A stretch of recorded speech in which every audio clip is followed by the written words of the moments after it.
Hello, my name is Keith Shering, and I run a business analysis and IT strategy consultancy called Critical Action.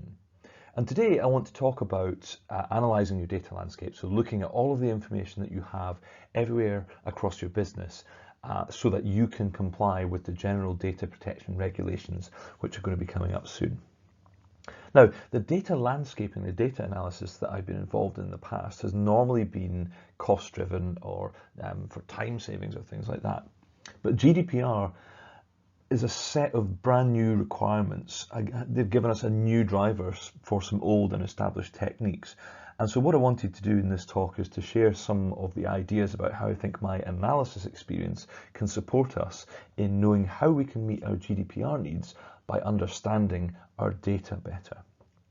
And as well as my consulting company, Critical Action, and it's relevant to this talk, I also run two cloud software platforms, Goalstormer.com and My Diagnostic Online. And what that means is I'm going through this alongside all of you, not just as a consultant, standing up with the whiteboard and the crayons and waving my arms, but also facing this as a business owner with someone who's got online data, all the same headaches, the same questions and fears and opportunities. So really that's why I'm here doing this talk today. Our data landscape, where our data is and what it looks like, is a fundamental part of both GDPR and business analysis. I'm normally looking at it as a valuable asset, but here we're going to look at using the same techniques to help you with GDPR compliance. Now, I'm not a GDPR expert, nor am I a lawyer, but I'm subject to the GDPR as a data controller, so that's why I want to share with you some of my experience and some things to try, some ideas from my recent business analysis and process work, which might just help you dig into your own data for GDPR and for beyond. So this talk is not really a how to do it, rather it's about things that I've done so that we can seed ideas and debate and discussion. I've also got a couple of key ICO diagrams that you need to get hold of and pin to your wall or whatever it is you need to do with them if you don't have them already. And I have an online diagnostic that you can take which will help you work out where I can best support you, where you might need the most help. So I'll put those QR codes up as we go and at the end as well, just in case you missed them. So the first thing really is to talk about why. Why are we going to have this little bit of discussion, this half an hour or so? Well, my view is that GDPR is coming, although it's a European regulation. The UK government has said it will be happening despite the fact that we're leaving Europe. And it affects everyone who holds personal data. Now, personal data is not just customer data, but it could be your staff data or investor data or things like that as well. And GDPR, compliance with the GDPR is a business responsibility, even though it's an information situation, an information requirement. And IT are inevitably going to shoulder much of the burden operationally, but it's still a business responsibility. Now, if you haven't seen this little bit of content already, it's well worth downloading and having a look at. It's a PDF of a postcard which the ICO have prepared, the Information Commissioner's Office. And it's useful to have this visible to people at the top table, to the board, to the exec, and to your senior leaders within the business, because although these are from the 1998 Data Protection Act, this is going to stay the same. Well, it's actually going to get even more important under GDPR. Some of these things are going to be strengthened. So if we just go through them quickly, the first one is about being fair and lawful, so you can't do bad things with people's data. Number two, limited purpose. So you can't gather data from someone telling them you're going to use it for, say, marketing and then use it for credit scoring or something different. It's got to be for purposes that you've agreed with the person. It's got to be adequate, relevant, and not excessive. So it's a bit like the Goldilocks and the Three Bears. It's not too cold, not too hot, just right. So it's got to be, you've got to have the amount of information has got to be enough to make wise decisions or to properly represent a person, but not so much that you're being intrusive. Number four is about being accurate and up to date. Well, what's the point of us holding data if it's not accurate and up to date? So I kind of get that one. Can't be kept for longer than is necessary. Well, that's a whole can of worms, as I'm sure you can imagine, with things like backups and offline copies and stuff. So there's probably going to be a lot of debate around that with GDPR, because there are some new aspects which have come in. got to be processed in line with the data subject's rights. I've touched on some of those sorts of things earlier, but again, you're going to have to know what are the rights of the people who've given me this data, whether that's staff or customers. And number 7 is security. And so this is anything from, oops, I left my laptop in a taxi and it wasn't encrypted, to people copying things into Dropbox or USB sticks, which are encrypted. So all sorts of information there, things you've got to think about with the information, and also what happens when you pass that to different providers. So under the GDPR, if you outsource some data entry, for example, that's going to be much more tightly looked at compared to the existing legislation. And the last one is that not to transfer data to other countries without adequate protection. So just making sure that nothing's going to be compromised if you use, or if anyone that you outsource to uses different countries. So those 8 principles will stay broadly similar but get strengthened and tweaked a little bit. So well worth making sure that everyone is at least aware of these different principles. So, taking that all together, what does that mean for us as senior operational or IT people within our businesses? Well, I put this definition of data landscaping up. It's not exactly a snappy definition, but I think that shows some of the issues that we face. So I talk about it being a value-based approach to documenting. So in other words, we know that there are people value certain elements of data. We value it. Do we value them consistently with the person who provided that data, whether it's staff or customer? Documented. A lot more emphasis on formality with the GDPR compared to the Data Protection Act. So it's a value-based approach to documenting what we hold, why, for how long, where do we hold it, where does it get stored, where did it come from, so that we know whether it was user provided or whether we've created it or derived it. And then also, who are we sharing it with, where's it going, under what circumstances. So a lot of parameters that we need to take into account when it comes to putting together what I call our data landscape, which is really just a visualization or a map or a register of all of the information that we hold.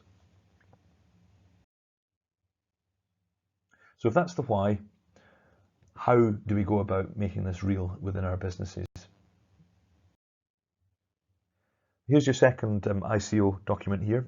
It's actually an 11-page document. I've pinched the front page here, and it's essentially 12 steps that the ICO suggests that as a business, not just an IT function, but as a business, you should be taking to get ready for GDPR.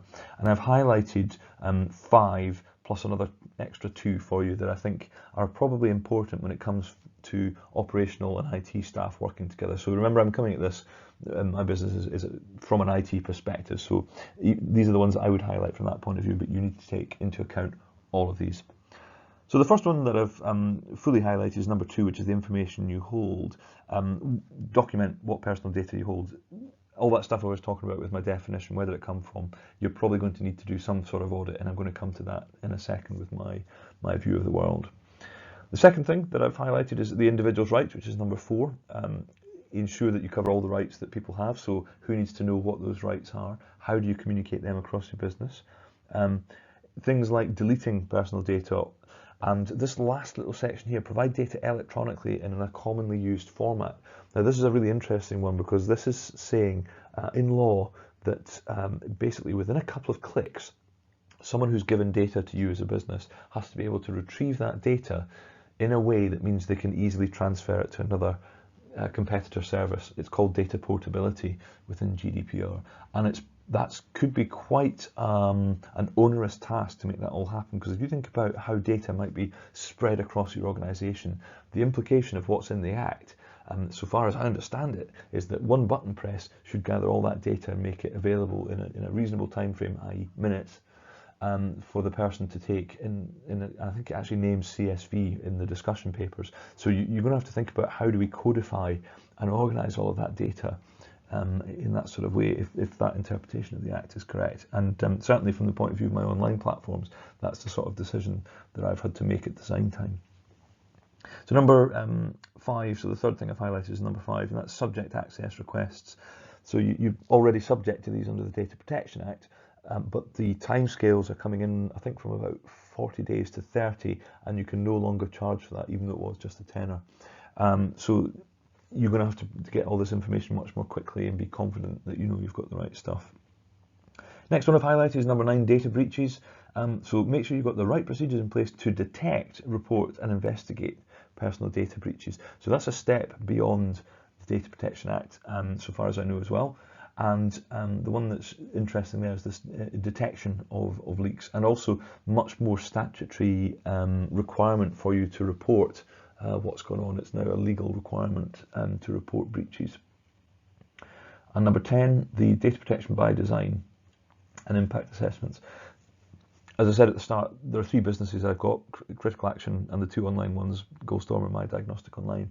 Now, the latter 2, the online ones, they were created after GDPR had been talked about. So they were designed from the ground up, as it says here, for security. So there were various decisions that were made, or I suppose, that were made for me, so that I had to write the software in certain ways. For Critical Action, which preceded GDPR, although I've tried to use a nice structured way of collecting information, I use SharePoint with a structure and metadata around it. What do I do about if I've made personal notes in OneNote, for example, or Evernote, something like that? So I've got to think a little bit differently about my first business, which is probably more analogous to many of you listening to the talk today. So I feel the pain from both sides on that one. So these are the sorts of things that I'm going through with my businesses, as well as you, as well as doing my consulting work. Now, the 2 dotted lines that I've drawn are around awareness. So make sure that all the decision makers, key influencers, all the people that have budgets, responsibilities that make decisions on data, make sure that they know that GDPR is here and what that means. And then international, I've highlighted this one because with the rise of things like Fiverr or people per hour, it's very easy for people within your business to be using offshore providers without it necessarily being apparent. So if, for example, you were to do a marketing campaign with someone on people per hour who was in the Philippines or Pakistan, you might find that the data laws there are not as consistent as they are here. So what steps are you taking to make sure that data is protected as a business? So those are the sorts of things that this the 11-page document that is linked to here goes through in a bit more detail. It's a pretty good start point, to be honest, if you've not already got a plan in place for GDPR. So it's definitely one that I would recommend. So if we've got our why, our rationale, and we've got our how, which is those 12 steps, what concrete actions might we actually take in order to get cracking with GDPR? Well, what I did when I was preparing for this talk was I looked at a load of the analysis projects which I'd done probably over the past 10 years or so. And although they were for different reasons, so they tended to be around the value of data assets or time savings or the ability to segment data so that it could be put onto cheaper storage or put across slower or faster internet links, although that was the sort of drivers before, a lot of the techniques that we used are very similar. So this is the 8 stages that I think a data landscaping or data discovery project, a data audit project goes through. So we start by engaging all the people that we need to talk to, so our key officers within the business, all the exec, the heads of departments, team leaders, and people like that. And then what we do is we analyse a subset of the data that we can find so that we can understand what the patterns might be in our data and get a sense of what we're dealing with here, really. So when we do our analysis, we then move on to classifying. So this is where we come up with a model, a set of parameters, a set of language that we can use so that we can describe any piece of information that we find, whether it's a document or a piece of data in a system. We can describe that with a set of parameters that help us understand whether that's something that's sensitive or personal or business, commercially sensitive, that sort of thing. So we built this classification model. And when we've got the classification model, we then go out into the big wide world and we go out and we discover everything. So we take the subset that we had with an analysis to build our model, and we take that model and we apply it to everything that we can find. And that gives us the confidence that we know exactly where we are, what our starting point is, and what we've got to do. So when we know that, we need to organize things, we need to plan and migrate to this new world, this new language, new classification, and move all of our data around so it fits that, and we can be confident that it's right. And once we've got everything set up, we then move into managing, so that's control, processes, make sure that everything stays as good as it was on day one. And in order to make that happen, we've then got to make sure that we educate people and get them into the right habits and make sure that we're doing things in the correct way for remaining compliant with all the data legislation. And that will often mean a bit of stick as well, with some auditing and some enforcement, so making sure that we can spot any out-of-line situations and fixing those. And for the purpose of this talk, I'm going to cover just the first four, because those are the ones which are the most pressing need, and also the ones that we can crack on with just suggestions, rather than the second four, which really the devil is in the detail for those. So let's take each one of these and have a look at them. When it comes to engagement, I think the key activities here are that we're working with stakeholders. These are people who make decisions, people who can make things happen or stop things happening. And we need to go out, we need to identify them, we need to talk to them if we haven't done so already, and we need to get them bought in. And this is not just IT people, because this is a business project. You know, if you look at the GDPR, it's written for business people, not technology people, even though it's all about information. So once we've got people bought into it and understanding that we need to play this game together as a team, we need to then get accountability set, so who's responsible for which particular parts of it. And when we've done all that, we can create some joint visions and plans, so that we can say to the business, this is what we have to do, this is why we want to do it, this is why we need to do it, and here are the steps that we're going to go through. And then I would take this opportunity to schedule some regular reviews as well, to make sure that you're making progress and keeping going. The bottom line is that you as a business, as an organisation, is that you're going to need a plan. You're going to need something like those 12 steps from the ICO to show that you can get to, by May the 25th, 2018, that you can get to full compliance. Because don't forget, the GDPR is effectively, it applies already. We are in the grace period, so you've got to be fully compliant by roughly the end of May 2018. Okay, so what sort of things might you do? What does my experience suggest you could do here? Well, in similar circumstances, this was about data security. I met with the directors of, on one hand, a global manufacturing company who had about 2,500 staff, and on the other hand, it was the partners in a regional accountancy firm. They had about 250 staff. So you can get the order of magnitude of difference, but a very similar approach that I took with both of them. And what I decided to do was create a short briefing paper, just 1 or 2 pages, where I tried to lay out, here are the basic facts about what GDPR is in your industry. And by the way, you know, there are some big new potential fines, you know, 20 million euros or 4% of global turnover for a major breach, 10 million euros or 2% of global turnover for a relatively speaking, a more minor breach. But also, although at the moment you can really bad data breaches carry criminal culpability, that's something that's been emphasised. If you read behind the you know, between the lines of a lot of the GDPR stuff that's out there, is this idea that it's going to be used a lot more strongly by the ICO and the other European bodies who are signing up to the same legislation. So I tried to sort of say to them, look, this is a big deal. This is not trivial. It's not something that can be ignored. Now, if we work right at it, you know, we're not going to be the ones that get caught. You know, we're going to have to do a good job here and make sure that at least we're showing that we're moving towards compliance and we're delivering. And even though stuff is hard, because this is not trivial, we're certainly moving in the right direction. And it was that sort of message that made people sit up and make them realise that this is not something that could just be abdicated to some sort of junior clerk within IT to write some documents. This is about how the business works.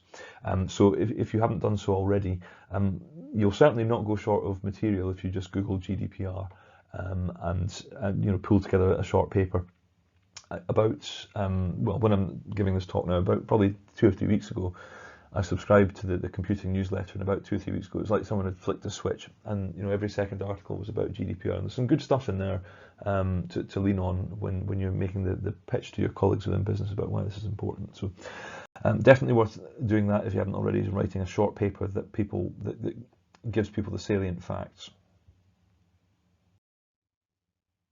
So my second stage was to analyse a subset of your data. And this is where we're looking at the key data which is in your systems, the key information, the key documents which are related to people. So customers, staff, suppliers, things like that. And I've used customer as an example in here, but you could put staff member in there as well. So when someone joins your company, when they get promoted, when they go through a disciplinary, or when they leave. All of that stuff is sensitive personal data. And what we're looking to do is to try and work out how it flows through our business, and where does it come in? What's the source? Where is it stored? What do we infer from it so that we're creating new data from existing data? Who gets the data? Why does it pass to them? Do they see the whole picture? Are there any gaps? Do they add anything that wasn't there before? So these are the sorts of questions that we want to ask ourselves with the subset of documents that we're looking at. So in terms of ideas around here, well, the things I picked up on here were, again, another manufacturing client and a business-to-business retailer, so someone who sold services and products to other businesses. What we did there is we followed an order through the system. So as the order came in through the front door on paper or email, or came into the contact center by phone, we metaphorically picked up that piece of paper and we followed it through every single transaction. So when the call handler passed it on to someone else, or when it was entered into another system, we drew another line on our map to show where the data was flowing. And what we were looking for there is, which systems, which processes, which databases touch that order, what data gets added to it or comes away from it, who gets that data, where do they store it if it's not stored centrally, how do they use it, how do they interpret it, what decisions do they make? And basically we ask why a lot, and this generates a lot of raw information in both visual and note format, as you can imagine. And that's what we use to try and build up this raw picture that we can use to analyze our situation. So here's one example of a tool which, if any of you have ever been involved with Six Sigma, which is a process improvement methodology, you may well have come across this because it tends to get used in Six Sigma. So SIPOC is an acronym for Source, Input, Process, Output and Customer. And what SIPOC does is it wraps up our nice 1970s flowchart in the middle there with an input to each step and an output from each step, or inputs plural, outputs plural. And also, if it's an input, where's the source, which system or person provides that input, and which, in terms of outputs, which person is the customer for that data or consumes that data. And the idea with the SIPOC and Six Sigma is usually around process efficiency and delays and timings and the costs of steps and things like that. But it's, I think, a useful tool for looking at how information flows through a process within our business. So we can reuse this tool, so do the flowcharts with the inputs and outputs as part of analysing the data, the information, the documents that we hold about different people. So a useful tool just to have a try with. Obviously, there's a lot of depth to it, a lot of subtlety that you build up in terms of experience over the years, but definitely worth a stab. The third stage, classification, and this is essentially where we need to draw up a set of parameters, a set of rules, a set of descriptions that we can use for all of our data, our documents and our reports, so that we can assign it, well, a classification. I've said a risk value there. Normally when I do these sort of matrices, it tends to be on the basis of risk or cost or impact on decisions or things like that. And I suppose when it comes to protecting data, data protection, data security, yeah, it probably is about risk and access. And what I suggest with classifications, with these sets of rules or parameters, is that make it as simple as you can. People don't like complex rules to wrap around documents. Imagine if you were creating a document or entering some data and you had to fill out 10 fields just about that data, about that document, to say what it was. No one likes doing that. That's just a recipe for people not complying. So as simple as you can. However, it also needs to be as complex as it needs to be workable. So in other words, you can't just have one thing that says it's secure or not, or it's sensitive or not. You probably need a why type reason as well. So you may have to have a couple of different parameters. So my story from the trenches here, several years back, I worked with a 35-person SME business. And as it happens, they had more data in terms of gigabytes than a police force that I worked with at the time as well. And that was down to the fact that their data types were predominantly video, high resolution video. They videoed people using products for usability trials. And their retention policy was forever, because they didn't want to have to turn around to clients and say, no, I'm sorry, we don't have that thing from 10 years ago, because we deleted it. They felt that they needed to have everything all the time for good business reasons. And what we had to do in that circumstance was to classify data, but challenge the thinking on the values of different types of data and how likely it was that older data would be likely to be accessed. And if it was it of a particular type, so we could start segmenting things. And we were doing this so that we could tier the cost of data storage, so that we could use cheaper storage for stuff which was accessed less, and the more expensive storage for the stuff which was always being used. But the approach was the same. We were having to come up with a classification model. And what we wanted to do was try and take all of the information and data and pictures and reports and videos and chunk them by value. So if you imagine that what we're trying to do with GDPR is to chunk up your data in terms of sensitivity, so that you're always confident that you know where the most sensitive data is and how it's being treated.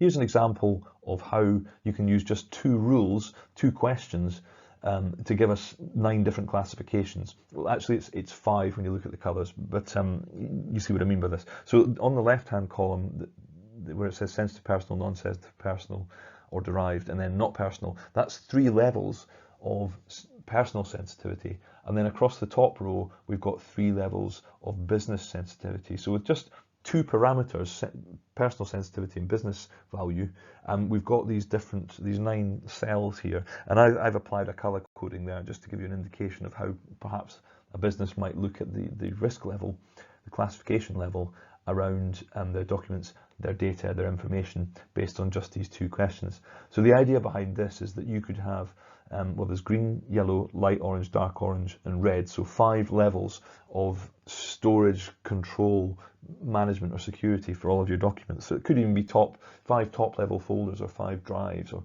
5 SharePoint sites.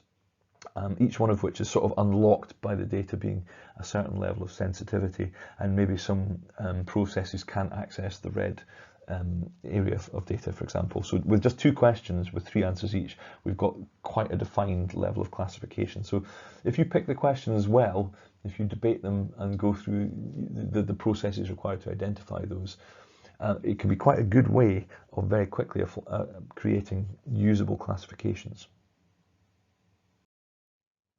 My 4th stage out of the 8 is the discovery. So if you remember, this is where we take the model which we've created after analysis, that classification that we've just talked about, and we trawl through all of our documents, all of our reports, and we apply these rules, these 2 rules, that, or however many you decide, we apply those to the documents so we can classify them.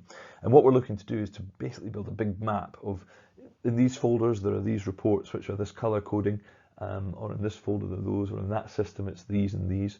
And what we're trying to do is to create a visual map of how your data is stored across your organization, how it's transferred out of the business or the organization, how it comes back in, and what the chain of responsibilities are. And shadow IT, I mean, this is things like Dropbox, people's own USB sticks, mailing home things to do of an evening. All this sort of stuff that that people have been talking through in IT terms for data leakage prevention and data security, that now becomes really pretty critical for showing that you're compliant with the GDPR. It's also an education thing as well. So somehow you've got to try and discover whether people are using that, possibly with an amnesty or something along those sorts of lines. So it may well be that at the top table you're all happy that you know that GDPR is important. We've got to understand where our data is because we want to prove that we're compliant. But how do you get the people who head up your business units, who report into the board maybe, how do you get them to care and invest the time and money that's needed into this when they're busy running their bit of the business for you? Well, what I've done in the past with these big types of changes, whether it's data discovery or implementing a new CRM system or ERP system, or anything big like that, is to try and get the sort of mid-management levels on board by helping build a business case with them. So we know we've got to go through this painful change, so why don't we use this as an opportunity to take stock and get better at things? So for example, for data protection, you might say, as a result of doing this exercise, you're going to find out who really can access the data you think is protected. And quite often that will raise eyebrows when people see who can actually get to things. Or conversely, why it takes so long for people when they don't have access to things. So they've got to wait for someone else to get data to them. So you can find lots of delays and things like that. We can look at improved access internally. We can spring clean our documents. We can get rid of ambiguities, old versions, documents that should be in a different place, or they're in the wrong place so no one can find them. We can look at our processes. Well, we've got to look at our processes so we can tune them, we can make them better, we can look for delays and things like that.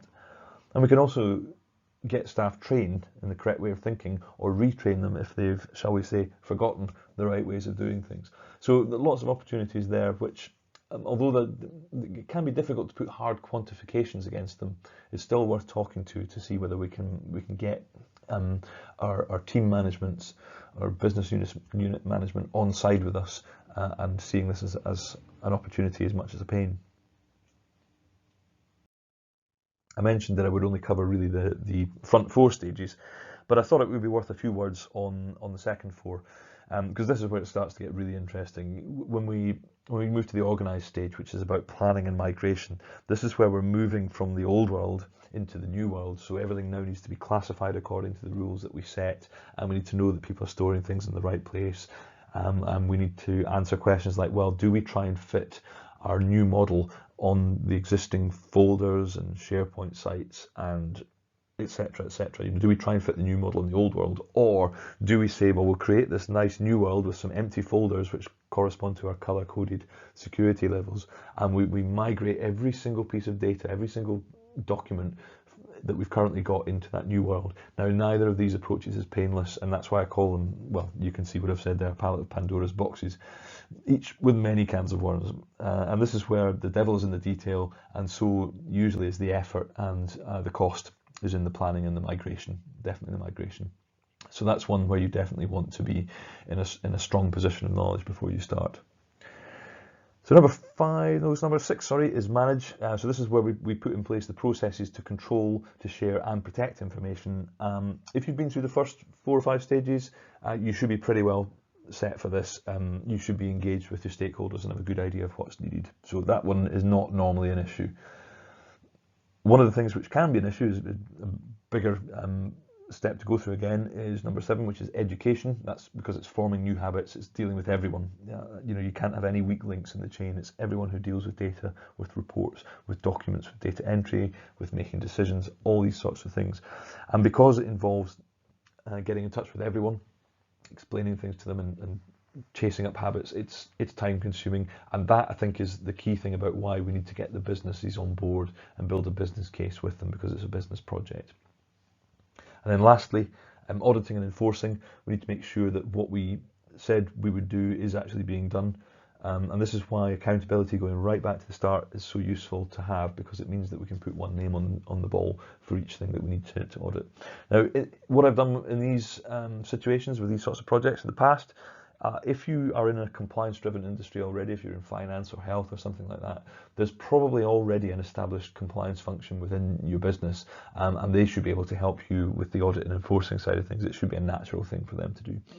Failing that, often you'll find that finance directors, for example, have a good understanding of audit, because they're normally on the receiving end of it, and so they can be quite useful allies for us to turn to when it comes to doing the auditing of the operational stuff that we decide for our data landscaping and for operations and staying compliant with GDPR.